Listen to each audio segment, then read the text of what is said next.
We're here with Carlson Young, the talented writer, director, star of The Blazing World, which was a stunning feature film debut at Sundance this year. This was your feature debut, right? That's right. Yeah. And it was based on a short film that you had in Sundance a couple years ago. It was.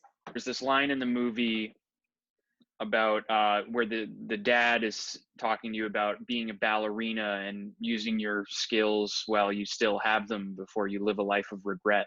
And it was just a really poignant line. So I'm kind of curious how self-doubt played into both the movie thematically and into the actual getting the film made. Oh God, it was self-doubt. Whew. Yeah, very prevalent. You could drink it. It was so palpable. But yeah, thanks for picking up on that line. There's a lot of like lines like that in the film that were directly speaking to the entire environment and ecosystem of getting the film made. That one in particular. But I mean, I had to fight tooth and nail to birth this baby, and I felt like making this film felt like giving birth in the woods with no medical attention, and not really knowing if I was going to be able to like keep the baby alive. So it was a journey towards radical acceptance, which is what the entire film is about. But that I had to push through the doubt, and even Karna's character has a line in there about doubt, and he's talking about the Silmarillion. But I do believe doubt has a lot of light and a lot of blessing in it, because it takes you into a really internal place where there's a lot to glean.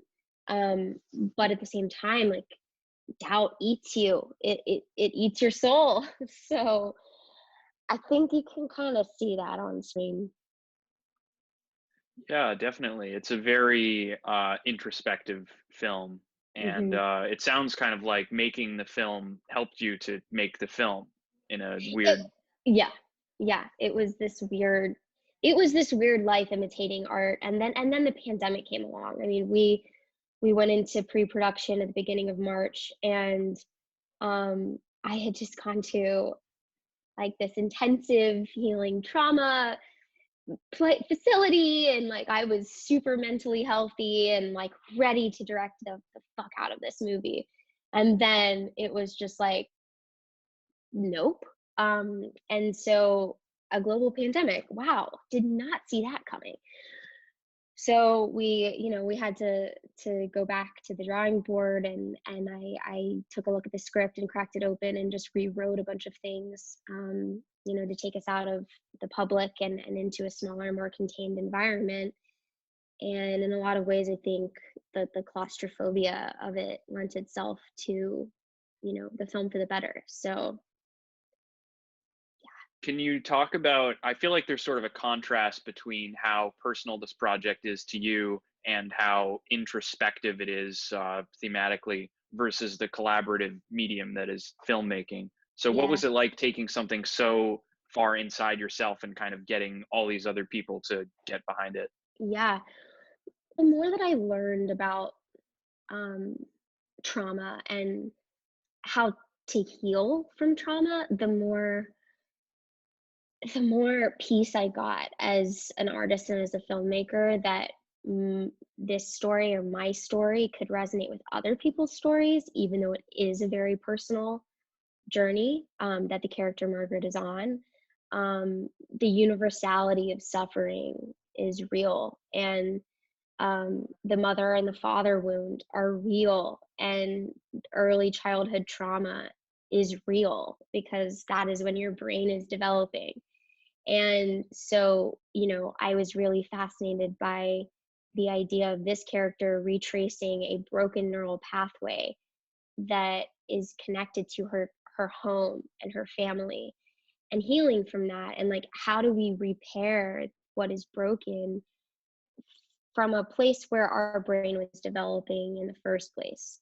So, and it's very psychedelic and very kind of like Michael Pollan-y, but um, yeah, I just feel like we're all in such an isolated, introspective place inherently in this environment in the world that in this space that we're in 2021. And so, yeah, I think for me, it was about finding the universal and the personal and distilling the script and the visuals and the everything to where this resonates with me on a really personal level. Will it resonate with my crew and my actors on a really personal level?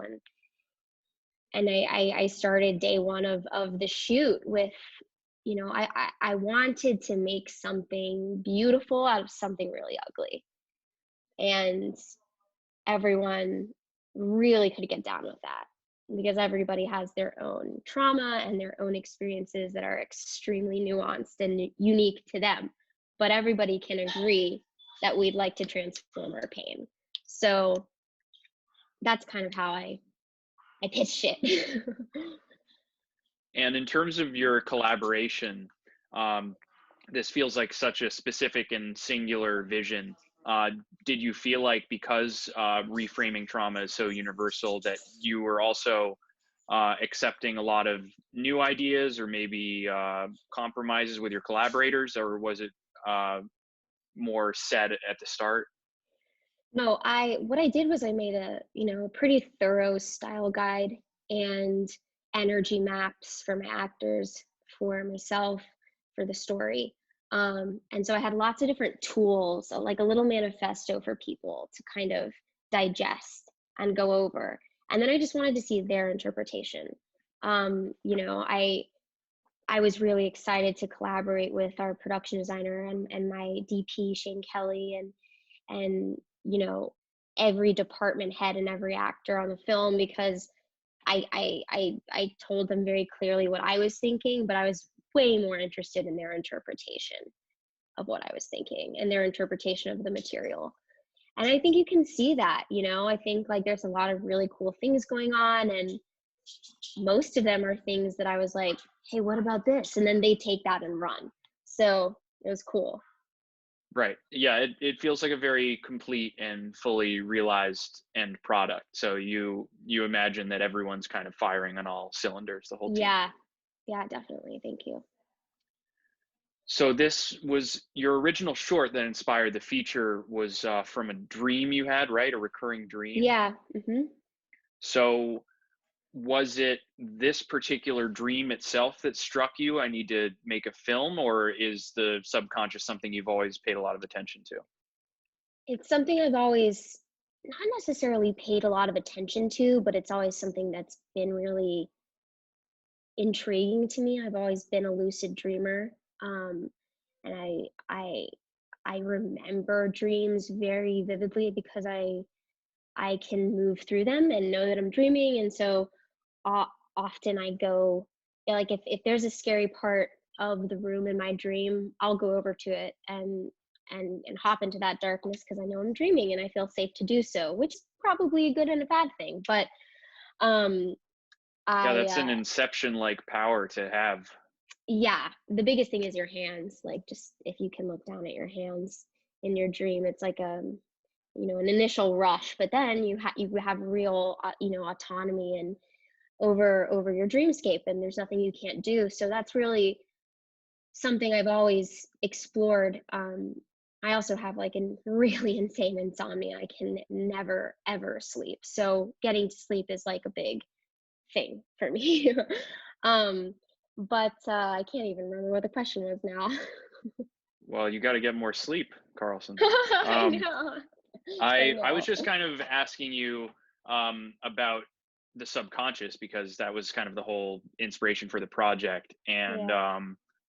I guess now after making this, what do you feel? What do you feel like we can learn from our subconscious in general based on this movie? Well, I mean, you know, I've been reading a lot of Carl Jung, and I think we all have something to learn from our dreams. It's our dreams is our subconscious trying to process our reality. And so um the collective unconscious is real, and then our subconscious is real. And our dreams speak to us in symbolism, and they're so nuanced and so particular to each individual, and they're so bizarre and wacky, but there's something to be said for why we're dreaming what we're dreaming. And for me, this initial seed of inspiration for the Blazing World short film was a recurring dream of this black hole in this kind of wooded estate area. And I had the dream enough to where I wrote a little outline for the short, and I wrote the short. And then I was like, wait, what is this about? And I kept going into that hole and into that hole and into that hole in my dreams. And it was about processing this trauma and reconciling the mother wound and healing the father wound, and doing all these things that I was like, wow, this is really universal. And the more the more kind of trauma informed therapy that I did, the more universal I realized it was. And so that therefore the more confident I was to take that personal and make it universal. And I think that's all that I could have hoped to do in the film. And just kind of shedding light on the struggle of depression and the idea that we repeat what we don't repair. So if there's something in our past that is plaguing us, we should look at it, we should dissect it. And preferably through the lens of a fantasy horror movie. Yeah, for reals. So it seemed like you had this planned out pretty thoroughly. I think you said in a Q&A that you'd written the feature by the time you brought your short to Sundance. I did, yes. So besides the pandemic being the most obvious one, what was something really unexpected that kind of happened along the way that you had to adjust to? The script development was an intense and distilled process. Everybody's got so many opinions, and as the writer, you have to field what works and what doesn't work in terms of what your vision is, and then you have to sell people on it. And I feel like the term first time filmmaker is like, I'm sick of hearing it. It's like it's overused, but it's true. It's really hard to get your first film made. So yeah, I mean, it was just a uphill battle of fighting tooth and nail to get people to trust me that I could do this. Well, I'm sure getting the short into Sundance helped a lot Yes, with your. it definitely did. It definitely did, but the script is like bizarre and maybe a little bit left of center, so it wasn't an easy sell. For sure. So what do you think worked to gain people's trust? I just wouldn't take no for an answer. And there was a lot of wins, and there was a lot of devastating blows over from 2018 to 2021. And I had to I inherently internalize everything, but I had to like work through that each time. And the interesting part was each time I worked through like a hard no or a really huge disappointment, it made me stronger and better and made the script better. So yeah, I'm not bitter about it. It's supposed to be hard. I understand that, but yeah, there was a growing that had to happen, and I had to go deep inside my own trauma therapy and my own healing and stuff to be able to tell this story. Persistence beyond all reason. Yeah. What career advice would you give to other first-time filmmakers or people about to make their first feature? It's exciting, and I would encourage anybody to just put on your armor and like fight for your baby, because having a film is like a baby, and it needs to be nurtured and fed, and you can't let just anybody hold the baby because you don't know what they're going to do with it. So there's like a certain like a maternal instinct that I would say like really benefits a filmmaker maybe, and something that wasn't necessarily something that came natural to me. Like I'm a naturally trusting person. I'm like, here, hold the baby. But I love a metaphor, of course. You can't, not like you can't tell that. But yeah, I think to just be like precious about your film and fight for it. Like if you know something is good on a cellular level and you want to chase it, then passionately do so. And we also talked about the walking the fine line between collaborating with your team and not being too precious, but also being assured in your vision enough to get the thing made. So how do you tread that delicate balance? Well, I was lucky enough to be surrounded by, a producer and producers that really wanted to lift me up. And it took almost 2 years to find those people. And so, like I said, where it started is not where it ended. And so I think as there's different kinds of there's different ways of making a film. So I think there are directors who are extremely collaborative. I love to be collaborative and I love to listen to my team, but I also like to have the entry point of the team gets what I'm trying to do. Like everybody is on the same. I think if everyone on your producerial team is on the same page as to what the film is, then you're going to have a good experience. It sounds kind of like dating. You open up and you're communicative about what you want from the get-go, and then the other And party is able to meet you there. And sure. Yeah, exactly. cool. And then what's your key quarantine production tip? You must have learned like some major lesson from shooting in August. Oh yeah. Well, I was kind of just like, well, back then, SAG restrictions and all of the COVID protocol was really like fresh off the press. So we were like legitimately guinea pigging some of the COVID protocols, and that was stressful in and of itself. But so first and foremost, just making sure the actors felt safe, and I was like, I don't care what happens to me, just keep my crew and the actors safe. So it was like I had to kind of keep in mind like this is not a self-sacrifice. Like you must be safe too, or else nothing is gonna get done. But I guess my COVID advice would be, what we did was everybody lived together, nobody in or out. We had nobody in or out, tests, constantly. And we all lived together at a wedding resort, and our hero location was right across the street. So it was a very unique summer camp situation. And any production that can do it that way, I highly recommend, although it's a hard one to pull off. But that way you don't have to worry about somebody going home and like bringing COVID back to everybody. And that also seems like a really quick turnaround. You shot Oh in yeah. August, and so what is there anything you would do differently in your next feature, or something you really learned from doing such a quick turnaround? Yeah, the turnaround was insane. We wrapped September 1st, and I had my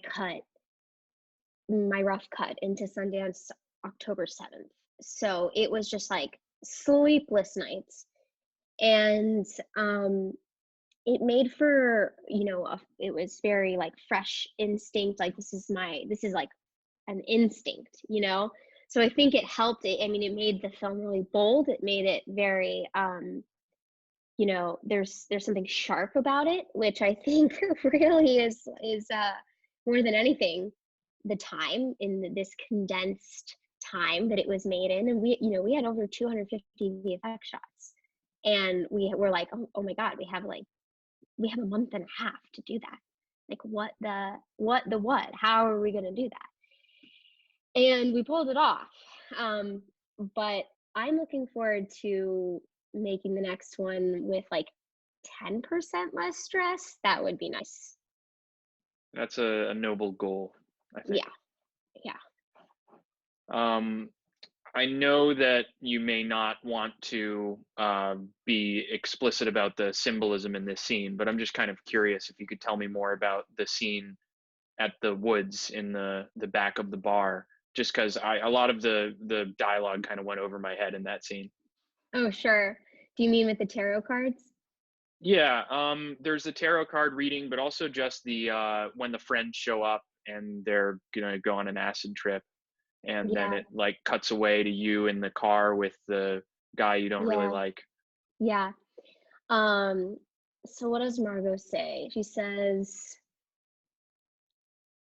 you've had an a trauma, a loss, and everything that happens after that is just a chain reaction to that trauma. So that scene was about, like, obviously there's the surrealism of like when you have a dream, like there's nobody around, it's this like vacuous space, and like people are telling you things that like don't overtly make sense, but like if you were to sit with them and really digest it, maybe it does make sense. So that's the Margot character, is like really narrating not only the journey that Margaret is about to go on, but she's also like dropping knowledge about pretty much the entire film.